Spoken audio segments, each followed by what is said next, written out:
Novamente, bom dia. Eu vou pedir para Pri começar com a leitura. Eu acho que você está com o teu som desligado, Pri. Tá me ouvindo? Tá tudo bem. Ah, Pode dar início. então a página de hoje de Pastorino é Não limite o poder de sua vida. Não pense que conseguirá tudo o que deseja numa só existência, mas confie, porque a vida é eterna e infindável. Não pense também que, depois desta, irá iniciar uma vida diferente. Nada disso. Esta mesma vida é que continuará sempre. Portanto, procure aumentar seus conhecimentos e aperfeiçoar-se, verificando como é rápido o momento atual comparado com a eternidade. Então, Pastorino hoje vem falando que a gente não consegue resolver tudo numa existência só, que a nossa vida é algo assim bem pequenininho perante a eternidade que nós temos, né? Então, com calma, vamos trabalhando para Jesus. Posso fazer a prece? Claro, por favor.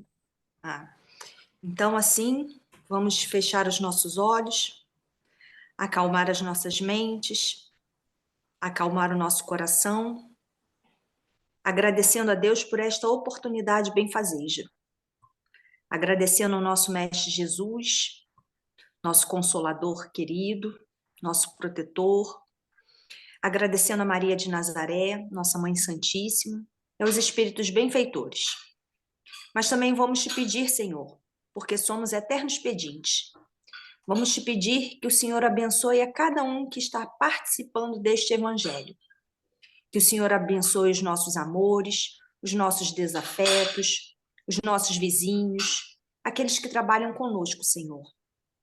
Mas vamos pedir também que abençoe aqueles irmãos que se encontram nos hospitais, aqueles que fazem tratamento em casa, aqueles, Senhor, que não têm um teto para se abrigar, e também para aqueles que auxiliam esses irmãos mais necessitados, que eles possam ter força, coragem e ânimo para continuar no bom trabalho, porque temos que seguir a tua obra, Jesus, com os teus exemplos. Vamos pedir também que os médicos espirituais fluidifiquem as nossas águas, colocando o lenitivo necessário para o nosso corpo físico, espiritual e mental. E, Senhor, nos abençoe, que esse estudo possa ser um afago aos nossos corações, uma fortaleza para que possamos superar os nossos obstáculos a cada dia, Senhor Jesus. Muito obrigada, e assim vamos pedir a tua permissão para iniciarmos mais um evangelho abençoado do dia de hoje. Que assim seja, graças a Deus. Graças a Deus. O nosso estudo de hoje é Marcos 14, de 10 a 16. Aí no que eu peguei, vem falando que a primeira parte é o preço da traição, que pega o 14, 10 e 14, 11. Aí fala assim: e Judas Iscariotes, um dos 12, foi ter com os principais dos sacerdotes para lhe o entregar. E eles, ouvindo, folgaram e prometeram dar-lhe dinheiro, e buscava como entregaria em ocasião oportuna. Aí a segunda parte da minha pesquisa vem falando que é a última Páscoa, a Santa Ceia. E no primeiro dia dos pães asmos, quando sacrificavam a Páscoa, disseram-lhe os discípulos: onde queres que vamos fazer os preparativos para comer a Páscoa? Enviou 2 dos seus discípulos e disse-lhes: ide à cidade, e um homem que leva um cântaro d'água vos encontrará. Segui-o. E onde quer que entrar, dizei ao senhor da casa: o mestre diz: onde está o aposento em que hei de comer a Páscoa com os meus discípulos? E eles vos mostrarão um grande cenáculo mobilado e preparado. Preparai-a ali. E saindo os seus discípulos foram à cidade, e acharam como lhes tinha dito, e prepararam a Páscoa. Assim, da minha pesquisa, é muito grande. Então, eu cortei umas partes aqui, porque dessa vez eu não encontrei Emmanuel. Né? O livro que eu peguei é Pelo Espírito. Amélia Rodrigues, a psicografia de Edivaldo Franco. O nome do livro é Quando Voltar a Primavera. Esse capítulo é o capítulo 16. Aí ela vem falando assim: cingindo-lhe, lavou os pés. Os cirros borrascosos já se acumulavam sombrios. A odiosa agitação política e a perseguição gratuita da inveja armavam de ódio os partícipes da tragédia, que logo mais culminaria no irremediável acompliciamento que teria seu ato desfecho no Gólgota. O mestre se encontrava em Jerusalém. Demoravam-se na sensibilidade da sua alma, em notas de tristeza, as vibrações da algavaria desconcertante e os gritos entusiastas da multidão que o saudara dias antes. Todavia, não obstante o rebuliço injustificável, após as emoções desordenadas que transitam dos altiplanos às baixadas dos sentimentos, aqueles mesmos ovacionadores foram sendo consumidos pelos tóxicos daninhos da trivialidade e das questiúnculas frívolas, que abriram as brechas para o crime por vindouro e a anarquia. César em Roma fora assassinado a soldo da insensatez e sob o acompliciamento do Senado. Jesus seria crucificado após a infame traição de um amigo sob a inspiração do Sinédrio. Aqueles eram os dias preparatórios da Páscoa, os dos primeiros pães ázimos. O símbolo do Cordeiro Pascal era e continua sendo de grande significação para Israel. Evocava as horas amargas que precederam a saída do Egito, da escravidão, quando Moisés rogou ao Senhor a liberdade total do povo, e as circunstâncias faraônicas dominantes se recusaram a concedê-la. Das festas israelitas, a evocação da partida e os momentos ásperos que precedem a libertação, feitos de amarguras e expectativas, são de elevada significação. Jamais o olvidarão. Por todos os tempos recordarão a larga messe e a sublime dádiva. Aquele mês de Nissan seria especial. Aquela seria uma Páscoa excepcional, a última que Jesus realizaria, preparando a união por vindoura e definitiva, que somente ocorreria nos dias da imortalidade, nos limites longínquos, além das balizas da vida física no reino de Deus. Narram os escritores da Boa Nova que os discípulos se acercaram e perguntaram-lhe como e onde celebrariam a Páscoa, ao que Jesus, destacando Pedro e João, responde, que quando eles entrarem na cidade, eles vão encontrar um homem com um cântaro d'água, que eles teriam que seguir até o dono da casa. E o mestre dizia para eles, que eles hão de comer a Páscoa, teriam um aposento para eles comerem a Páscoa, comemorarem com os discípulos. E ele vem falando, a Amélia vem falando que não ia ser difícil identificar um homem, porque geralmente nessa época, nós já até estudamos em outros estudos, a mulher que carregava o cântaro d'água. Então, ela continua, seguindo o estranho, consoante a determinação, adentraram-se numa confortável vivenda, narrando com espontaneidade ao proprietário qual era a tarefa deles. E aí ela continua. Indubitavelmente, aquele homem era um dos muitos discretos amigos do mestre, que os havia em quantidade, embora receassem confessá-los publicamente. Recebendo a honrosa solicitação, encheu-se de alegria, como se repletasse de indizível, intraduzível felicidade. Seria o maior dia de sua vida.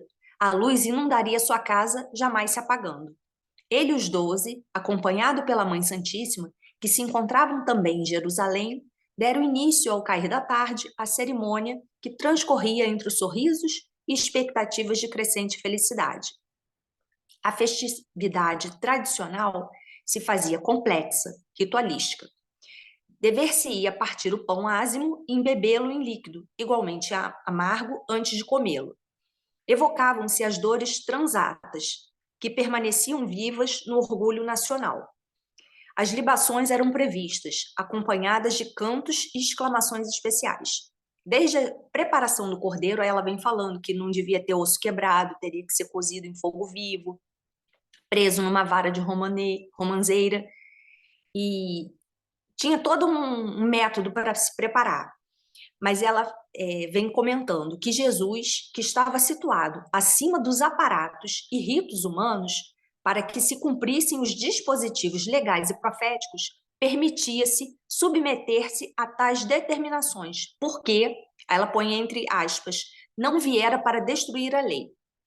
A alegria se generaliza enquanto a noite tomba sem maior preâmbulo, salpicada de cristais luminosos no alto em engastes de prata.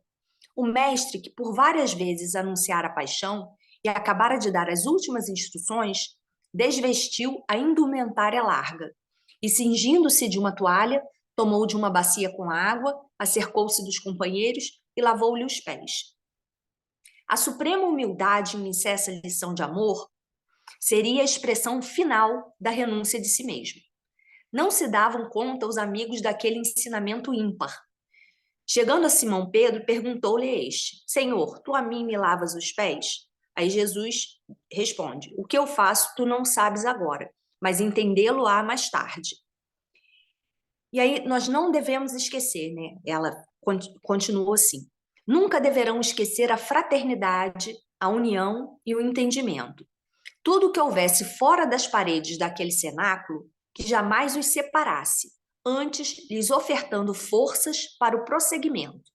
É certo que Judas não participara da união final, não ouvira as recomendações últimas. A precipitação arrancara-o para o desespero, para a longa estrada de intérminas e futuras aflições. Na ampulheta dos tempos, a refeição pascal, sem atavios nem ritualísticas, seria um traço de união entre as criaturas que se amassem à luz do Cristo. Todas as criaturas. Viriam as aflições, as perseguições infamantes, as provações irrecusáveis e cruentas, chamando-os ao sublimes testemunho de amor. A comunhão do pascal, a divisão do pão, significariam doações dos bens pessoais a favor de todos, a distribuição dos excessos para as alegrias gerais e a contribuição de amor para amenizar as dores dos corações sofridos em memória de Jesus. Páscoa é evocação de liberdade. O cordeiro simboliza a submissão e a renúncia, impregnando os corações. Cingindo-se de uma toalha, ele lavou os pés dos discípulos, a fim de que eles algo tivesse a ver com ele. A toalha da cooperação e a água da caridade, em que se fundem e se limpam todas as sujidades da alma, e as mãos do amor, em união renovadora. Ela fala que era abril, quinta-feira, 13 ou 14, mas segundo as escrituras de João, devia ser 5 e 6 de abril, a ceia e a crucificação. Mas pouco importa essa data. Ela continua, né? Que Jesus disse: Fazei isto em memória de mim. A natureza se alonga num hausto de eternidade. Na treva das sinuosidades humanas, a conspiração. Dentro em pouco, entre os ciprestes do Getsemane, ao sono dos discípulos invigilantes, o beijo da traição, o arremedo de defesa desnecessária, a prisão, os passos para o julgamento arbitrário, a morte e a glória da ressurreição. Tomando-se de uma toalha, cingiu-se, e lavando os pés dos discípulos, ergueu-se a glória solar. Então ela vem falando da humildade, né? Hoje no meu evangelho eu estava até estudando a questão da humildade, a importância da humildade nos nossos corações, e toda essa humildade, né, todo esse gesto humilde de Jesus, ergue ele à glória solar, né? Quando a gente pensa no sol, a gente pensa numa energia inimaginável, né? E Jesus é o nosso governador, ele veio testemunhando, né? Ele veio dando exemplo de tudo. Então, assim, o texto bem grande, né? Tinha muito mais coisa, mas eu falei, não dá para falar tudo. Ela acaba até fechando a parte da cerimônia toda da Páscoa, mas eu falei, como o texto é de Amélia Rodrigues, eu vou pegar ele completo, senão acho que vai ficar muito perdido. Oi, bom, fazer um comentário rápido, porque na realidade você ultrapassou até o versículo 16, né? Porque para na preparação da Páscoa. Aí eu vou me ater a isso, tá? Tudo que você falou, vou fazer um comentário atendo a essas duas partes. Primeiro, quando ela fala que o homem faz parte é um dos discretos amigos do mestre. A partir do momento que ele, como um homem, ele vai pegar água naquela época em que homem de nenhuma, historicamente, de nenhuma classe social faz esse trabalho, ele já deixou de ser discreto, porque ele vai chamar a atenção. Em qualquer circunstância, um homem pegando água naquela época seria chamaria a atenção. Mas aí, voltando para a questão da Páscoa, a gente já cansou de estudar que Páscoa significa passagem. Aí, como ela está descrevendo a coisa de que tem todo esse ritual de como preparar o cordeiro, que tem que ser assim, assado, cozido, sopado, mas aí a gente também pode, metaforicamente, pensar no sacrifício de Jesus, o Cordeiro de Deus, porque também esse sacrifício dele foi cercado de toda uma ritualística, porque tinha várias profecias que tinham que ser cumpridas para a validação dele como o próprio Messias. Então, eu parei por aqui, tá? Nem segui comentando mais nada para me ater a coisa da gente ir até a coisa da preparação da Páscoa. Se alguém não quiser comentar nada agora, eu emendo aqui na leitura do Pastorino, que é meio longa. Posso emendar? Mercedes, posso? Tá. Que apesar de serem só 6 versículos, o comentário dele é bem longo, gente. Então, com licença aqui, já peço desculpa por antecipação. Entramos numa parte cujo comentário se torna ainda mais difícil. Vemos Judas, um dos 12, entregar o mestre e não se importar de, por esse ato, receber dinheiro. Como interpretar esotericamente o comportamento de Judas?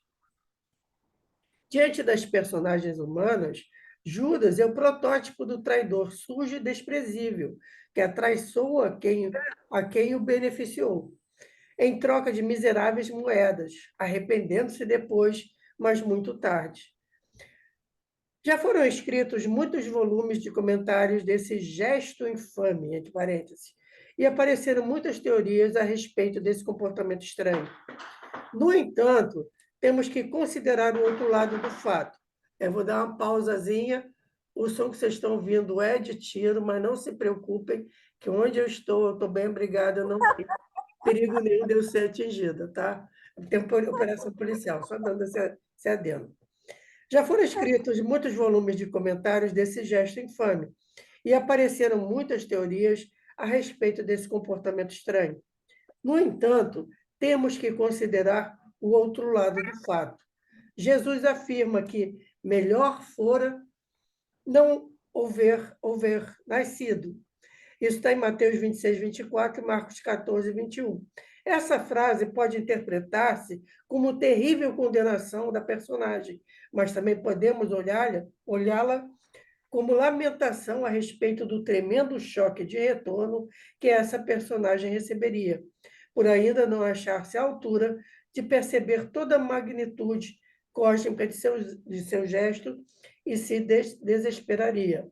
Aqui eu já comento que quando faz-se referência disso que Jesus teria dito que melhor seria que ele não tivesse nascido, não é pelo gesto, entre parênteses, da traição, mas o que viria daí, porque ele acaba se suicidando a partir de um arrependimento. Então, isso estaria se referindo a esse gesto do suicídio, tá?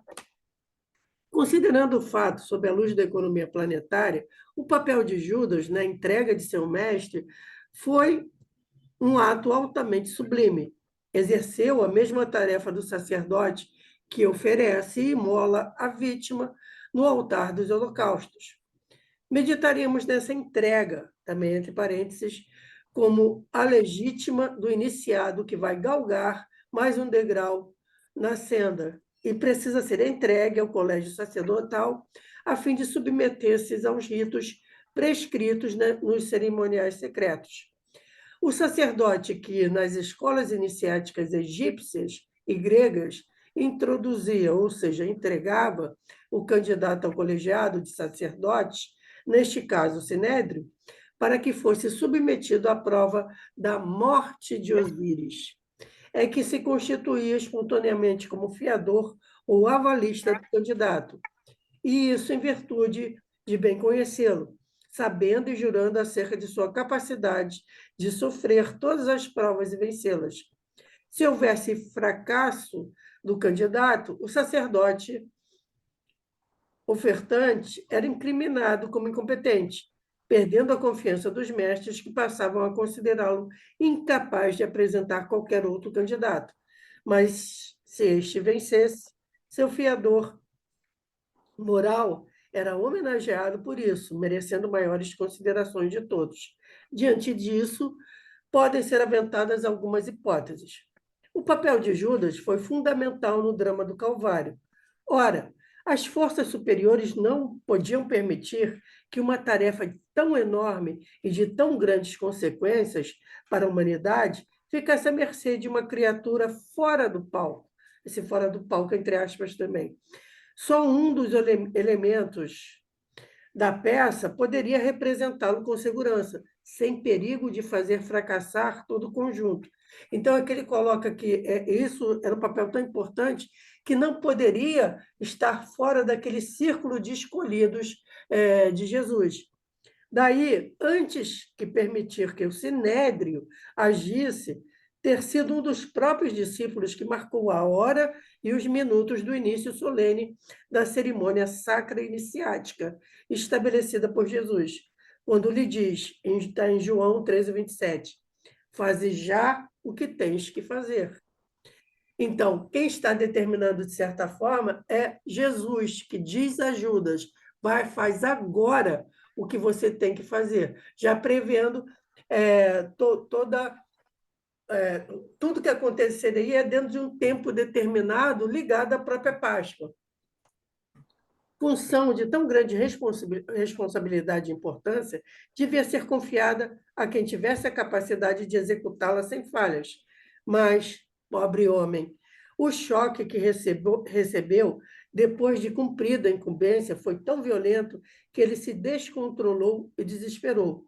Melhor lhe fora que não houvera nascido, como disse Jesus. A personagem não resistiu ao embate das forças mentais da época que o condenaram. E mais ainda, a repercussão no terreno das personagens foi esmagador e tão atroz que perdura até hoje, a uma distância de quase 2000 anos. Todavia, a ação do plano espiritual foi assinalada como altamente meritória. O espírito de Judas teve a inominável coragem de representar o papel mais triste da história, de submeter-se à peste de traidor, de sofrer todas as consequências do desprezo e dos pensamentos contrários, condenatórios de bilhões de criaturas durante milhares de anos. E isso com objetivo de colaborar no drama sacro da cerimônia iniciática a que Jesus, seu mestre, tinha que submeter-se. Aqui eu paro de novo para dizer, quantos de nós, eu mesma, na infância, ajudei meus irmãos a costurar roupa para fazer o bendito Judas para ser linchado na Páscoa, né? Então, esse ódio que ele recebeu na época, como ele fala aqui, se perpetuou por milhares de anos e ainda se perpetua, que ele ainda é tido como grande traidor. Seu sacrifício, voluntariamente aceito por seu espírito, o seu eu profundo, garantiu-lhe elevação no campo da coragem moral. No entanto, a fraqueza da personagem encarnada não conseguiu atingir esse ápice e se desesperou ao ver o mestre e amigo iniciar e levar a termo as cerimônias necessárias, com todas as violências previstas, até a aparente morte na cruz. As cenas desse tipo de iniciação a que Judas assistira, quando realizadas na pessoa de Lázaro, não tiveram as características de violência e derramamento de sangue, como Jesus. Aí ele faz aqui uma referência ao episódio da morte de Lázaro, que Jesus ressuscita. E quando a gente estudou essa parte, também diz que Lázaro tinha passado também por esse processo iniciático de morte de Osíris e que Jesus foi aquele que trouxe ele de volta. Mas aqui ele faz essa referência, que no caso de Lázaro não houve violência, que houve na cerimônia entre aspas, né? A cerimônia iniciática, que, como o pastorino está tendo, mas a gente tem como o drama da morte de Jesus, da tortura toda dele. Então, essas cenas de violência acabaram desequilibrando totalmente a personagem Judas, não o eu profundo, que é outra história. Ao contemplar seu mestre na cruz, lanceado no peito, veio-lhe a dúvida atroz de que talvez não conseguisse sobreviver como ele havia predito na escola. Cresceu a dúvida em seu peito e julgou que tudo fracassara. Não teve coragem de esperar o fim. Fraquejou em sua parte humana sensitiva da emoção que ainda não estava aniquilada pela razão e pela intuição. Essa foi a grande perda para ele. A dúvida, a falta de confiança em seu mestre.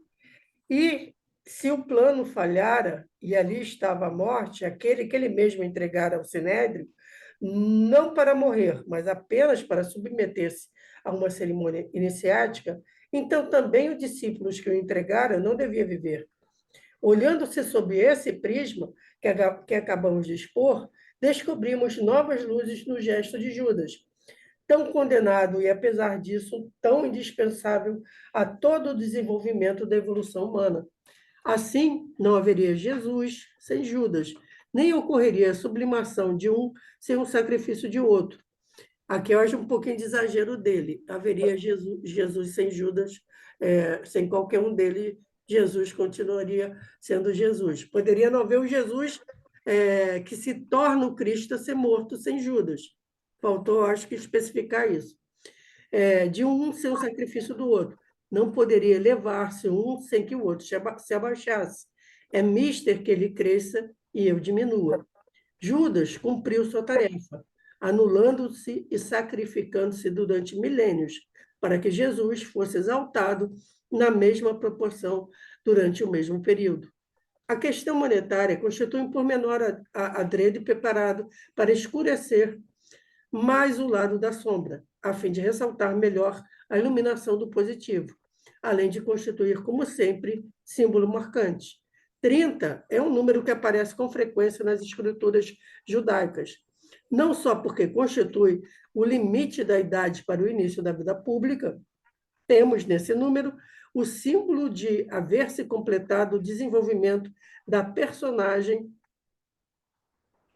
encarnada, ou seja, a multiplicação do 3, que representa o filho, pelo 10, que é o ciclo terminado. Nesse caso, temos no 30 o símbolo de que havia sido completado o ciclo da existência da personagem encarnada de Jesus. Tanto assim que a tradição diz que viveu 33 anos, isto é, 30 mais os 3 da perfeição. Quanto à narrativa da preparação da Páscoa, eis a primeira preparação para o início do drama sacro para a emancipação do homem. Aparece um sinal que é mostrado com clareza tão grande e evidência tão brilhante que admira não ter sido comentado em todos os tons durante quase 2000 anos. Um sinal que anuncia a possibilidade e a época em que se promoverá a libertação ou a redenção para a humanidade terrena. Ele está se referindo ao sinal do homem com cântaro de água. Hão de ocorrer todas as modificações preditas nos capítulos que anteriormente comentamos, e toda esta geração estará presente para vê-lo. Não só se dará início à passagem, Páscoa, no signo de Aquário, que é o que representa o homem com cântaro. Sim, encontrarão um homem a carregar um cântaro de água. Isso representa, desde a mais remota antiguidade, o signo de Aquário, que é a figura que figura no zodíaco egípcio de Dendera, com 2 ânforas. Todas as tradições orientais relacionam esse arquétipo ao final de um ciclo, que traz em si o germe do novo princípio. Aquário é o princípio da dissolução e decomposição das formas e da imediata proximidade da libertação por meio da destruição, que é meramente fenomênica. Mas o signo do Aquário constitui simplesmente o sinal reconhecedor da época. A realidade do ágape místico virá ao encontrarmos o dono da casa, que simboliza o eu profundo, a individualidade, que já mantém mobiliado o aposento de cada um. Notemos, de fato, que Jesus pergunta pelo meu aposento, e, embora não seja abertamente revelado, esse aposento está no sobrado, que diz sobrado alto, no primeiro andar. O termo exprime literalmente acima da terra. Não é na parte material onde encontramos aposento secreto do encontro e da passagem, aquele aposento onde já devemos estar habituados a entrar e fechada a porta, orar em segredo. É acima da terra, acima do nível material. Ele vem com umas outras explicações, mas aí aqui eu posso terminar e dizer o seguinte: esse sobrado, esse lugar que ele coloca aqui, Jesus diz o meu aposento, e ele coloca isso tudo aqui na era de Aquários, porque, teoricamente, assim, o que a gente aprendeu, que a era de Aquários é a era da espiritualização. Então, essa era de Aquários pessoal nossa, em que nós já estamos espiritualizados o suficiente para ter dentro de nós esse aposento do Cristo, esse aposento permanente do Cristo, e junto com Ele, no encontro com Ele, realizarmos a nossa Páscoa. O que é a nossa Páscoa? A nossa passagem definitiva de uma vida voltada para a materialidade para uma vida muito mais espiritualizada. Então, eu acho que aqui o pastorino cobriu bem essas duas questões tanto da traição, entre aspas, de Judas, quanto essa coisa da preparação, onde e quando essa preparação da Páscoa com Cristo. O que vocês acham, gente? A gente tem 6 minutos aí.